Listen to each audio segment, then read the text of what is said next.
Merci de votre fidélité. 20h sur la télévision Futur Média. Bonsoir à toutes et à tous. Bienvenue à cette principale édition. Les titres, c'est tout de suite.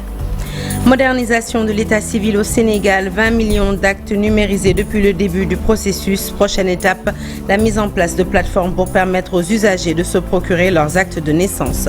Des mesures annoncées par le ministre des collectivités territoriales dans le cadre du lancement de la Semaine nationale de l'état civil à Ziguinchor. Des camps de réparation chirurgicale prochainement installés à Sédhiou pour prendre en charge les femmes victimes de mutilations génitales. Une initiative de AMREF qui prévoit de financer les professionnels de l'excision afin de les détourner de cette pratique et mieux de la bannir à terme dans la région. Et puis à Sédhiou, nous restons pour parler de la ministre des Sports qui fait le point sur le taux d'exécution des chantiers dans la région. Un taux de 80% annoncé dans les rapports, mais démenti par Khadija Ngaye qui parle de 20% d'exécution. L'autorité n'a pas caché sa déception. Vous l'entendrez dans ce journal. Voilà pour les titres. Le développement, c'est tout de suite.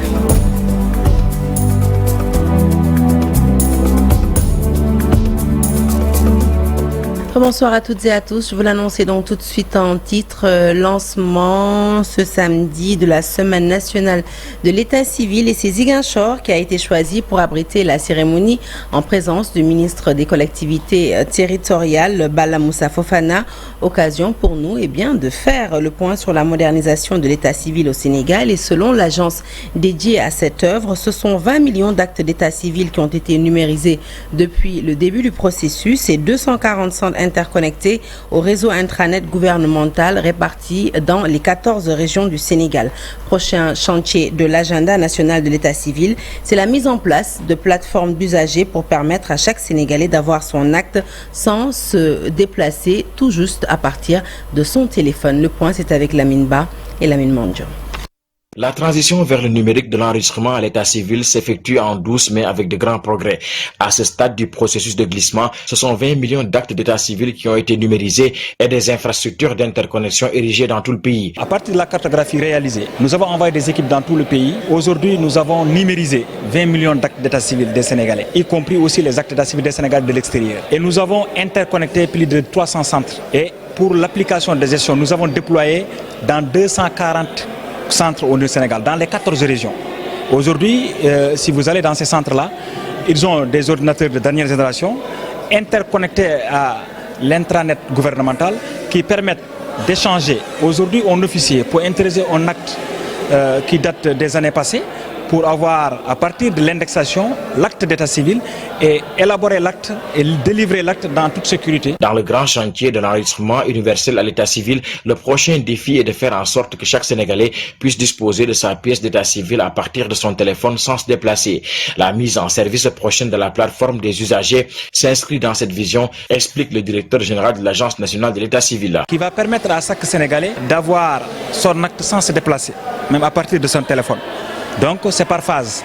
Il y a cette première phase-là d'interconnexion des centres pour que les centres puissent se communiquer entre eux. Et surtout, nous avons formé plus de 1000 personnes aujourd'hui au Sénégal. Ali Ousmane Sall faisait le point lors d'un atelier de renforcement de capacité sur l'importance de l'état civil destiné aux auxiliaires d'état civil, à des religieux, des agents de santé et aux acteurs de l'éducation. Initiative prise en prélude au lancement de la Semaine nationale de l'état civil. Au niveau de la formation, nos agents ont bénéficié dès les premières heures de formation, et ce qui fait qu'aujourd'hui, il y a une relative performance au niveau donc de la gestion et de la délivrance des actes d'état civil. Ziguinchor a l'honneur d'abriter cette année la cérémonie de lancement de la Semaine nationale de l'état civil qui se tient en présence du ministre des collectivités territoriales.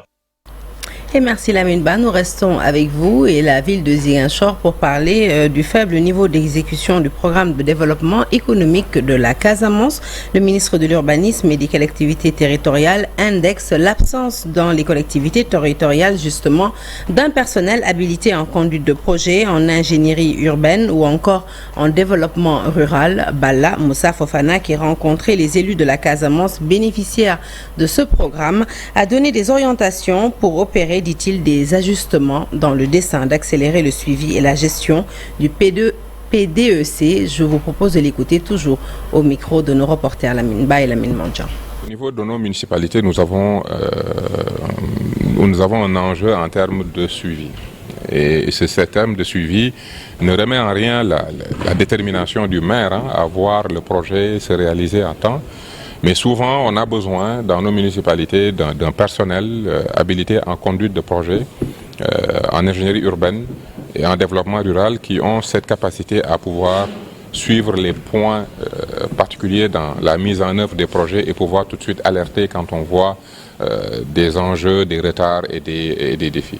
C'est l'un des éléments que nous avons identifiés. Maintenant, l'une des orientations que nous avons données, c'est que maintenant, dans ces projets, on va toujours renforcer la municipalité en un profil gestionnaire de projet pour pouvoir appuyer le maire, parce que souvent le maire n'a pas forcément le temps ni l'habilité de faire ce travail de suivi. Et ça va permettre véritablement d'accélérer ce travail de suivi et de gestion. Effectivement, le taux d'avancement, c'est au niveau de Ziguinchor qu'on est à moins de 40%, mais au niveau de toutes les autres communes, on est à environ à moins de 60%, ce qui est quand même assez...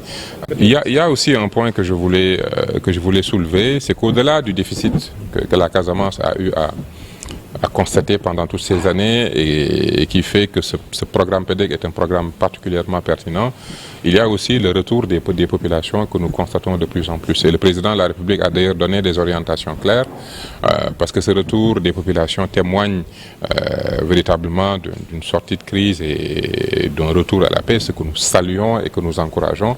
Mais cela veut dire pour nous, au niveau des municipalités, que nous devons maintenant prendre en charge ce défi-là.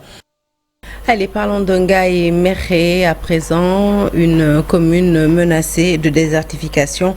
Le désert avance, les cultivateurs ont presque abandonné les champs. Les populations se sont mobilisées pour reboiser Ngaye et villages environnants à travers un programme Natal Ngaye, un geste apprécié par les autorités.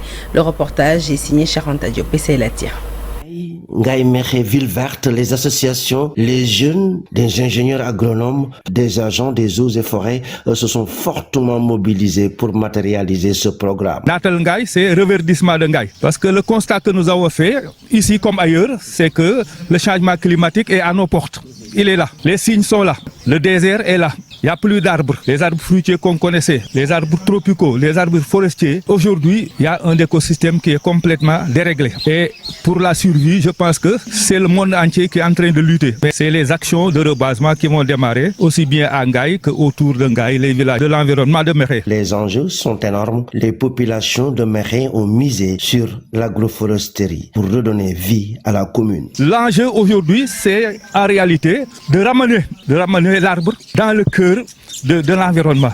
Avant, à Ngaye, il y avait beaucoup d'arbres. Quand tu traversais Mékhé pour aller à Saint-Louis, pour aller à Touba, partout étaient des arbres. Il n'y a plus d'arbres.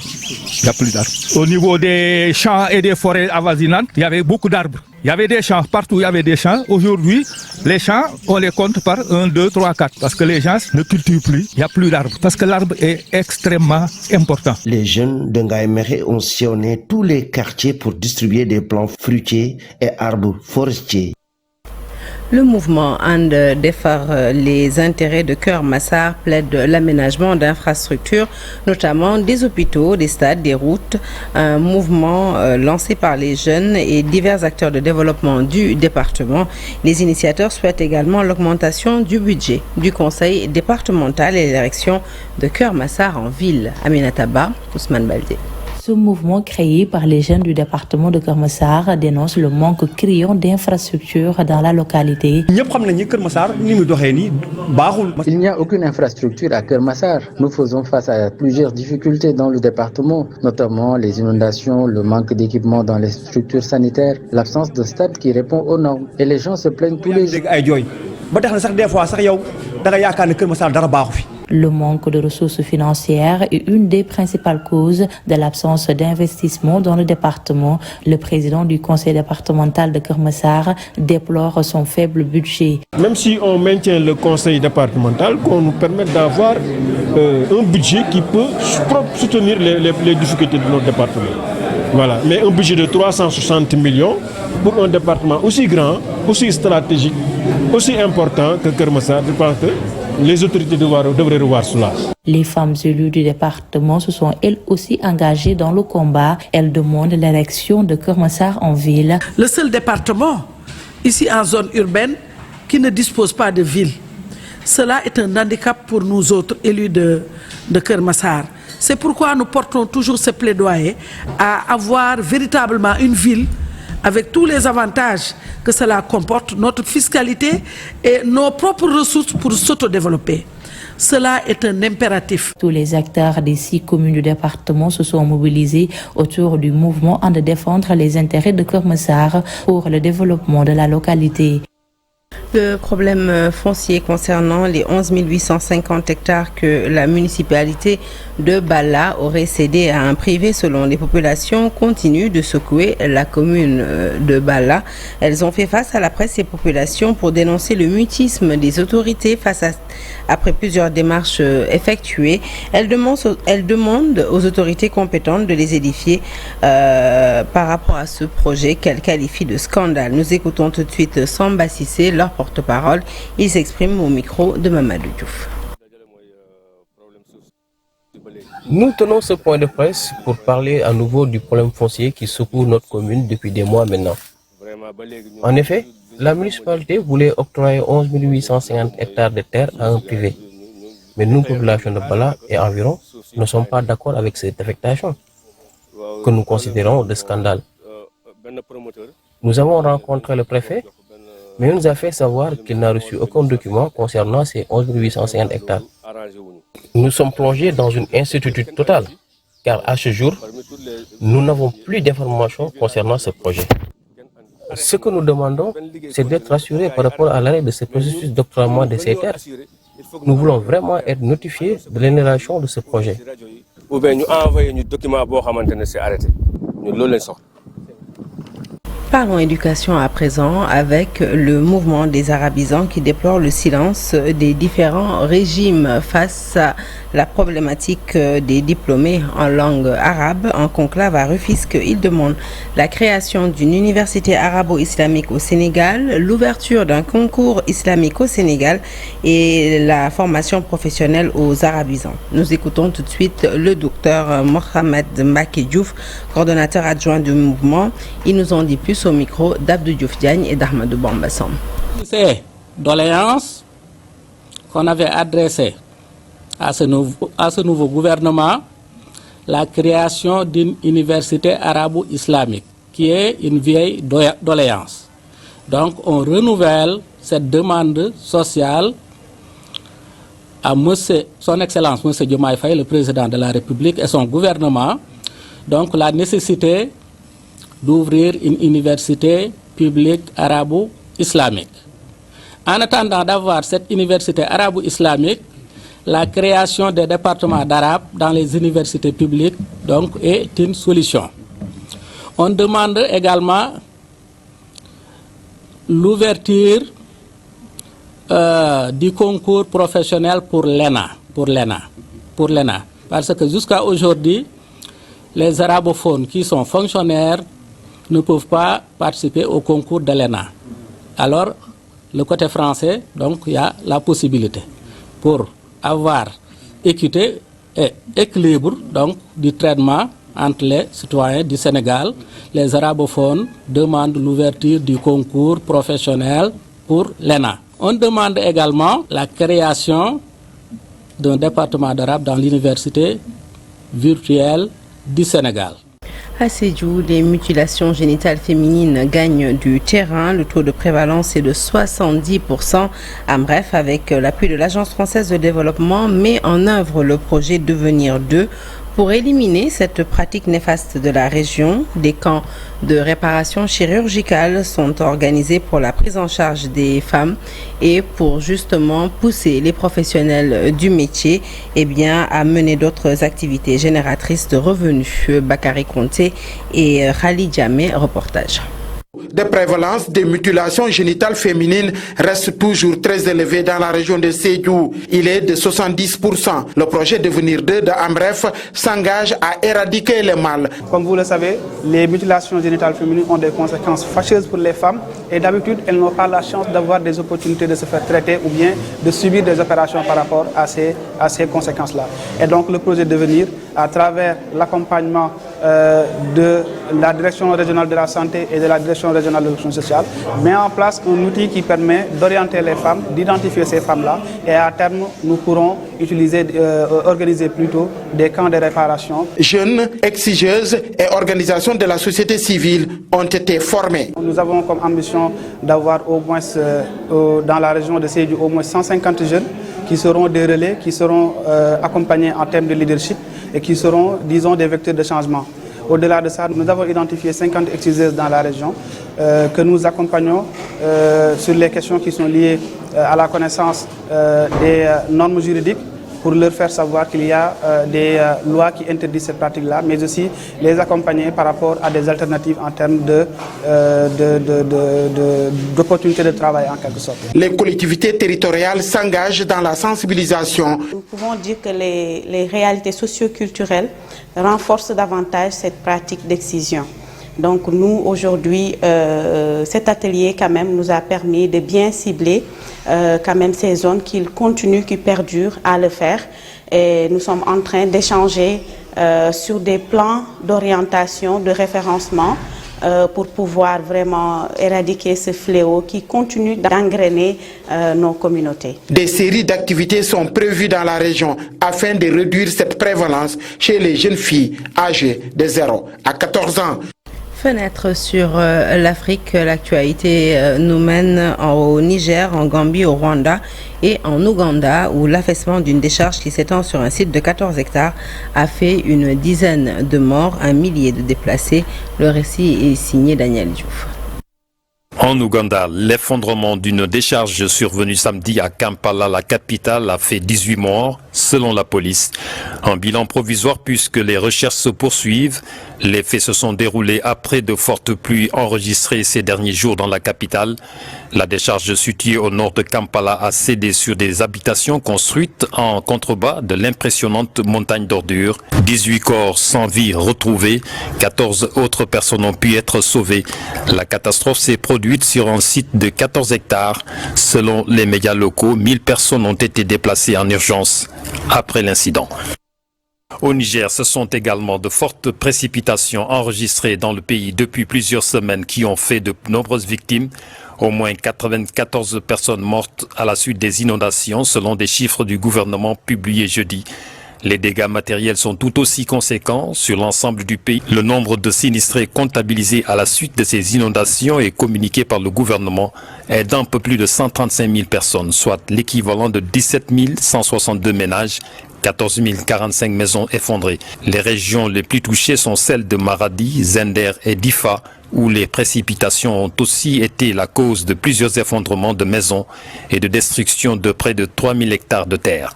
Selon les prévisions, les pluies devraient s'intensifier tout au long de ce mois d'août, des précipitations qui pourraient aggraver la situation, d'où l'appel à la vigilance, à la solidarité et à la responsabilité collective lancée par les autorités.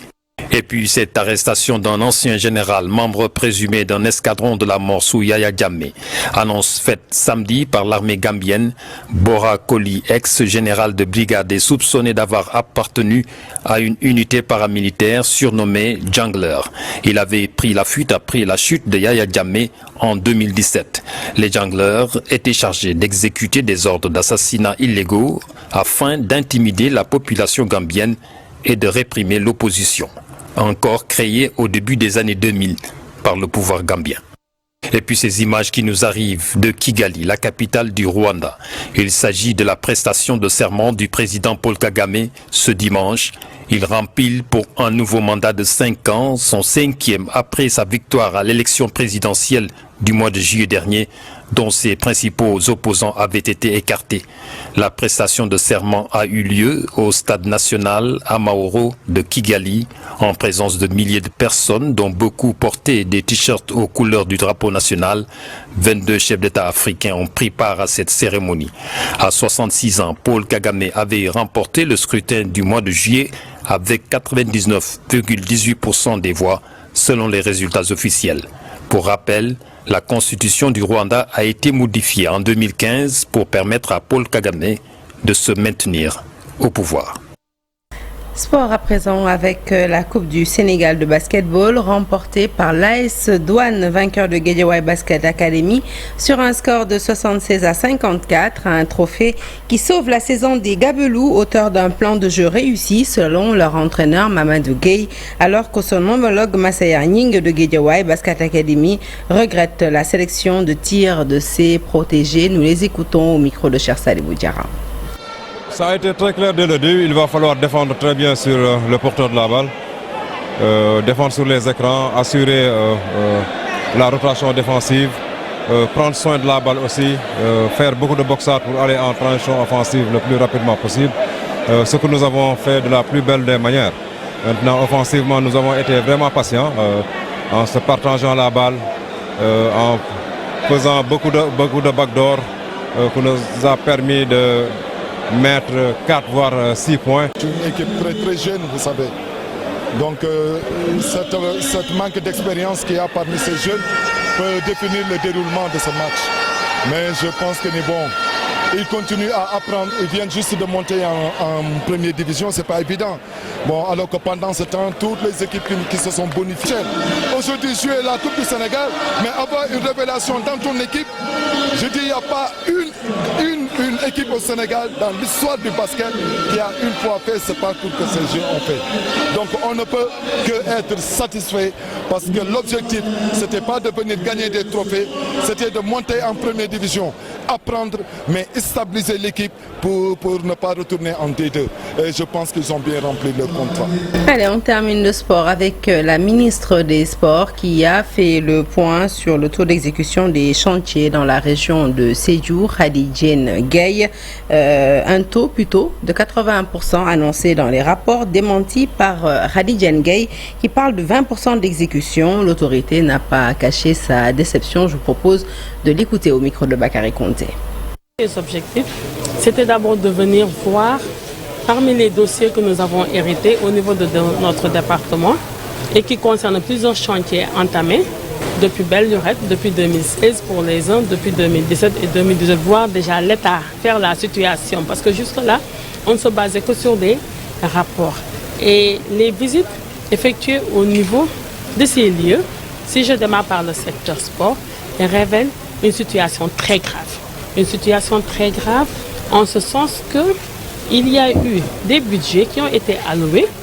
Je parle précisément pour le stade régional de Kédougou et pour le stade régional aussi de Sédhiou. Des budgets ont été alloués pour réhabiliter, pour construire ces infrastructures sportives-là. Et les travaux ont démarré depuis 2017 pour la plupart. Et avec des taux d'exécution financière de pratiquement 80%. Mais arrivé sur les lieux, nous avons pu constater que les taux d'exécution physique n'atteignaient même pas 20%. Et cela est d'autant plus malheureux et très triste parce que c'est des ressources publiques, c'est l'argent du contribuable sénégalais qui a été orienté pour la satisfaction de l'intérêt général. Pour le sport, comment mettre sur pied un plan d'urgence pour le stade régional de Kédougou et pour le stade régional aussi de Sédhiou afin de pouvoir doter à la jeunesse sportive de ces deux régions-là d'une infrastructure sportive au moins adéquate, leur permettant quand même de développer leur talent. Aujourd'hui même, je viens d'apprendre que le centre culturel régional de Sédhiou devait faire l'objet de réhabilitation depuis 2020 ou 2021 et que des crédits budgétaires ont été inscrits en ce sens-là. Et pourtant, c'est un centre que j'ai trouvé en état de délabrement. Voilà, donc merci à vous d'avoir suivi ce journal qui est à présent terminé. L'actualité se poursuit sur toutes nos plateformes digitales. Excellente suite de programmes en notre compagnie.